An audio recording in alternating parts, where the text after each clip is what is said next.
దొండకాయ ఉల్లి కారం ఎలా తయారు చేసుకోవాలో చూద్దాం. Welcome back my channel MOS garden world. ఈరోజు వీడియోలో దొండకాయ ఉల్లి కారం అయితే చూద్దామండి. ఫస్ట్ టైం నా ఛానల్ చూస్తున్న వారు సబ్స్క్రైబ్ చేసి లైక్ అయితే కంపల్సరీ ఉంది, షేర్ చేయండి.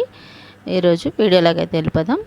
ముందుగా మనం మంచిగా చక్కగా లేతగా ఉన్న దొండకాయల్ని ఒక పావు కేజీ ఒక అర కేజీ తీసుకుందాము. తీసుకుని తర్వాత ఒక 3 స్పూన్లు అయితే ఆయిల్ వేసుకొని కట్ చేసి పెట్టుకున్నాం కదండి, ఆ దొండకాయల్ని ఆయిల్లో వేసి చక్కగా ఇలా మగ్గబెట్టుకోవాలన్నమాట. ఈలోపు మగ్గుతూ ఉండగా పక్క స్టవ్ మీద మనము ఒక పొడి అయితే రెడీ చేసుకుందాము. శనగపప్పు ఒక 2 స్పూన్ల మినప్పప్పు, కొంచెం జీలకర్ర, ధనియాలు 1 స్పూను,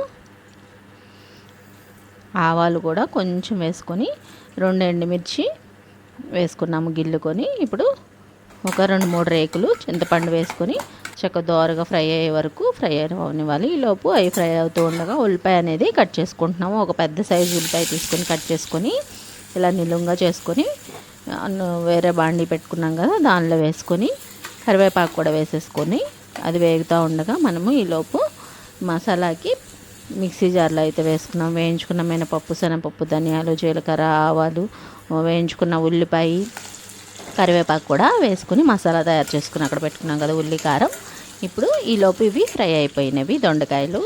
ఈ ఫ్రై అయిపోయిన దొండకాయలను తీసేసి ఆ మసాలా అయితే చక్కగా బాగా దోరగా వేయించుకోవాలి. మనం ఆల్రెడీ వేయించాము. కొంచెం కరివేపాకు వేసేసుకొని ఆ మసాలా వేసేసుకుని ఉల్లి కారం అయితే వేసేసుకొని చక్కగా వేయించేసుకోవాలి. వెల్లుల్లిపాయ కూడా వేసానండి, మర్చిపోకండి, క్లిప్పింగ్ మిస్ అయినట్టుంది. ఇప్పుడు ఆ దొండకాయలు దానిలో వేసేసుకుంటే మనకి ఎంతో టేస్టీగా ఎమీగా ఉండే దొండకాయ ఉల్లి కారం అనేది రెడీ అయిపోతుంది.